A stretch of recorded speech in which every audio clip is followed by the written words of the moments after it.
যারা খাতা লিখবে খাতা লেখে প্রাইভেট পরীক্ষা 1 number wheeler test 2 number ICT S typing private পরীক্ষা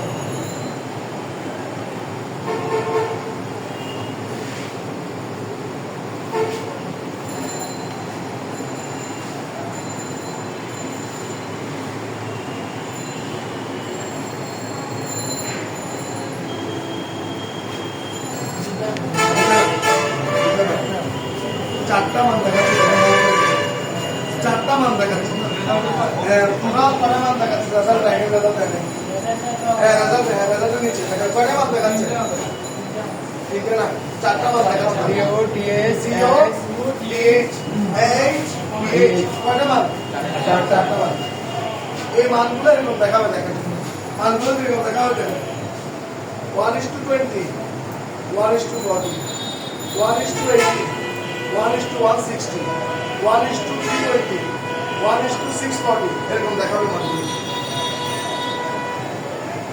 তার মধ্যে এই মানগুলো দিয়ে বোঝাই টাইফয়েড আছে পরের মানগুলো দিয়ে বোঝাই 80 হ্যাঁ বেশি এই ধরনের মান থাকলে টাইফয়েড আছে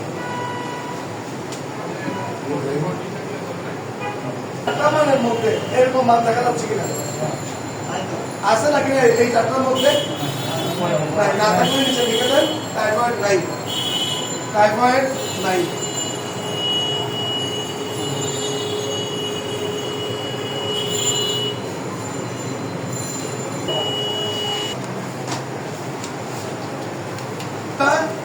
ওখানে দেখেন ওইটাও কিন্তু এই পরীক্ষাটা স্টুডেন্ট টেস্ট ওখানে বলতে মানে এরকম কথা আছে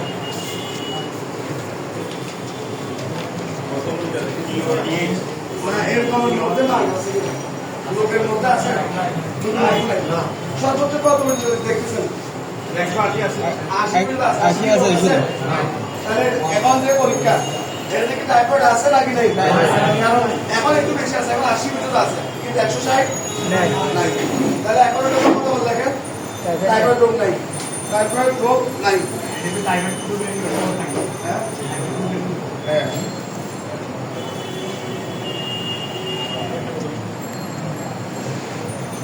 তাহলে বল আগের রোগী বেশি সুস্থ নাকি 73-20টা রোগী বেশি সুস্থ আগের রোগী বেশি সুস্থ সর্বোচ্চ কত 40 এখন কত পর্যন্ত পাইছেন 80 এখন রোগী আগেরটার তুলনায় এখন রোগী একটু অবস্থা খারাপ কিন্তু এখনো রোগ বলবো না এবার আরেকটা জিনিস খেয়াল করেন এই মানগুলো সবসময় 2 গুণ 20 2 গুণ কত 80 160 320 320 এর গুণ 640 640 এর দ্বিগুণ 1280 কিন্তু আসলে 1280 তো মান দেখা যায় না 640 320 করে তো বিশেষ মানে আর বিচারটা করতে হবে ওই 1280 এর উপর আমরা দেখে নিয়েছিলাম আমি মাঝে যদি কোনো দিক দেখে কেন 320 পর্যন্ত দেখতে পারবেন এতে বেশি না যত দেখা যায় এর আগে রোগীকে স্যাপ্রোল ইনজেকশন দিয়ে চিকিৎসা শুরু করে দেয় কথা বলছে 1280 রোগী পাওয়া যায় না এর আগে ইন্টারনেটে হয়েছে মানে 34 না 34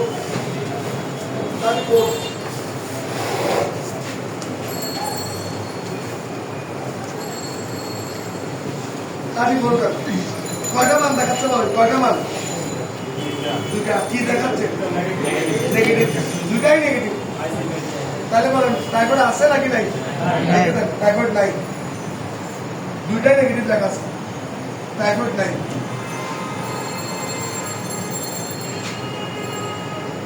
বইয়ে লেখাটা উত্তম বইয়ে লেখেন বইয়ে লিখলে আপনাকে কোথায় লিখছেন তা কোনো দেখতে হবে টাইফয়েড নাই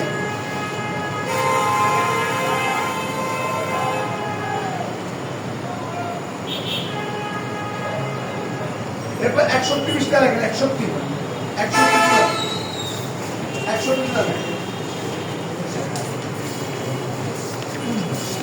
এবার কি দেখাচ্ছে বলুন কয়টা পজিটিভ তার রোগ আছে নাকি নাই তাহলে নিচে লেখেন টাইফয়েড আছে 100 তে টাইফয়েড আছে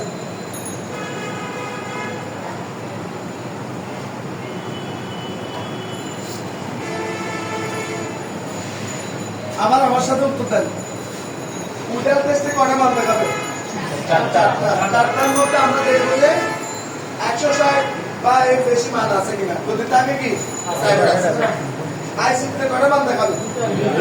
দুটাই প্লাস বলেন রোগ আছে, দুটাই মাইনাস রোগ নাই। এখন যে প্রশ্নটা করবেন সে প্রশ্নটা উত্তর বলেন 48 পিছিয়ে যান। 48 বুঝছি, 48 পিছিয়ে যান।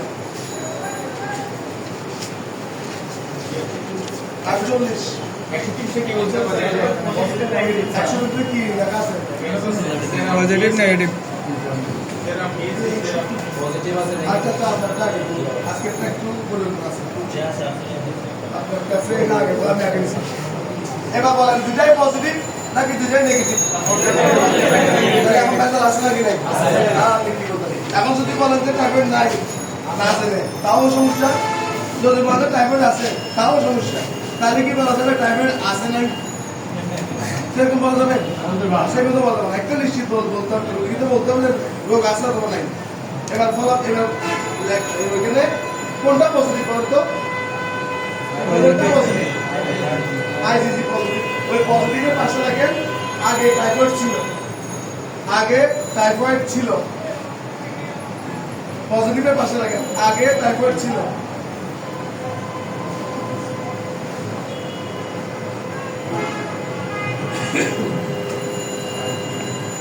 আর নেগেটিভ কোনটা? আইজিএম। দেখেন এখন টাইফয়েড নাই, এখন টাইফয়েড নাই।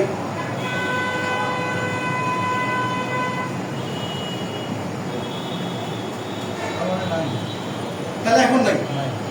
এখন যদি প্রশ্ন করেন তাহলে পজিটিভটা কেন লিখছে?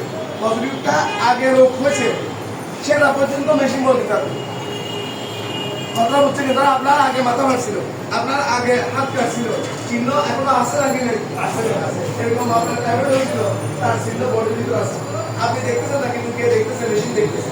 মেশিন আগে টাইফয়েড হয়েছে কিনা সেটা বলতে হবে।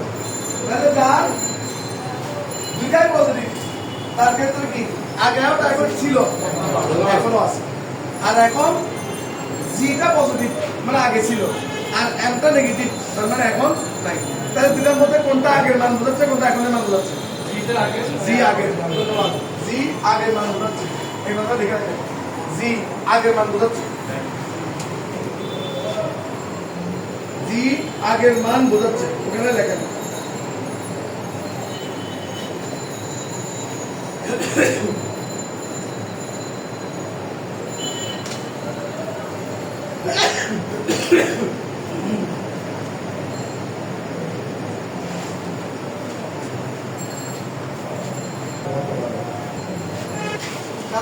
গিয়ে লেখেন ডক্টরের পরীক্ষা।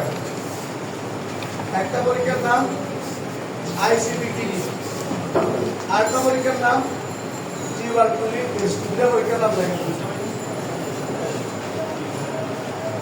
বা অ্যাম্বুলেন্স। তারপরে সুস্থ লেখেন ডক্টরের পরীক্ষা।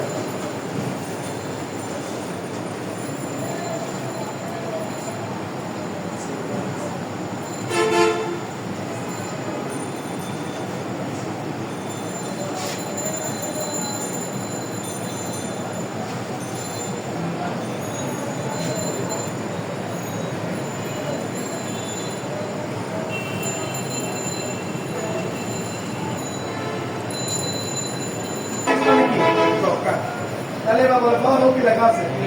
তাহলে কি ডক্টর আছে নাকি নেই? তাহলে নেগেটিভের পাশে লিখে লেখেন ডক্টর নাই, নেগেটিভের পাশে লেখেন ডক্টর নাই। মান দেখাচ্ছে কয়টা? আইসিডি টিভিতে মান দেখাচ্ছে কয়টা? তিনটা না, আইসিডি তিনটা মান। ওখানে কি আইসিডি আইসিএম এর কতগুলো মান দেখাচ্ছে? একটাই মান দেখাচ্ছে। আছে নাই? নেগেটিভ মানে রোগ নাই, পজিটিভ মানে রোগ আছে, এতে কোনো পার্থক্য নাই। আসে গিয়ে এই পরীক্ষাটা সম্পর্কে একটু বলি। এখানে কি লেখা আছে? টিউবারকুলিন টেস্ট লেখা আছে। এরপর ডোজ লেখা আছে 0.1 ml। এরপর ডিউরেশন লেখা আছে 72 আওয়ার্স। বলেন ডিউরেশন কোন লাইনে ডিউরেশন লেখা আছে? কোন লাইনে ডিউরেশন লেখা আছে? সেকেন্ড লাইনে। প্রথম লাইনে যা লেখা আছে ডোজ সেটা হচ্ছে ইনজেকশনে কত ml ইনজেকশন দিছে, বলেন কত ml ইনজেকশন দিছে? 0.1 ml। আর সময় দিছে কয় ঘন্টা? 72 ঘন্টা, মানে কয় দিন? 3 দিন। এবার কাহিনী শুনেন, হাতের মধ্যে একটা ইনজেকশন দিবে, হাতে কে দিবে? ডায়াগনস্টিক সেন্টার দিবে, হাতে একটা ইনজেকশন দিবে। ইনজেকশন দেওয়ার পর যেখানে ইনজেকশন দিবে সেখানে এরকম গোল হয়ে যাবে, দেওয়ার সাথে সাথে গোল হয়ে যাবে। দাউদ যেরকম একটা রাউন্ড হয়ে যায়, এরকম রাউন্ড হয়ে যাবে। এবার যদি দেখে যে এটা বেশি বড় হয়ে গেছে, তাই রোগ আছে। আর যদি কম বড় হয়, রোগ আছে নাকি নেই? 10-এর চেয়ে বেশি হলে, 10 মিলিমিটারের বেশি হলে, এখান থেকে এখানের মাপ, আপনি বাসায় যে ডিভাক্সের যে স্কেল থাকে, ওই স্কেলের মাপটা দেন, এক মাথা থেকে আর মাথা মাপবেন। যদি 10-এর বেশি হয়, 10 মিলিমিটারের বেশি, তাহলে যক্ষা হয়েছে। আর যদি 10 মিলিমিটারের কম হয়, যক্ষা নাই। এবার এই রুগী কত হয়েছে দেখেন, এই রুগীর ফলাফল কত দেখাচ্ছে? 72 ঘন্টা পর, আফটার 72 আওয়ার্স, কত দেখাচ্ছে? মানে 2 ml। মানে যক্ষা আছে নাকি নেই? নাই। তাহলে লিখে রাখেন 2 ml এর পাশে লেখেন যক্ষা নাই। বলেন। হ্যাঁ, আমারও। তাহলে তো সমস্যা আছে। এরপরে আবার হচ্ছে কমপ্লেন। হ্যাঁ, নিশ্চয়ই আরো বেশি খরচ হবে। আরো আসছে। আপনি কি আগে বলছিলেন যে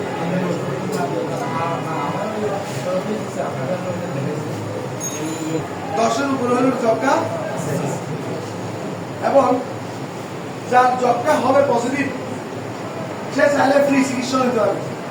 কোথায় যাবে?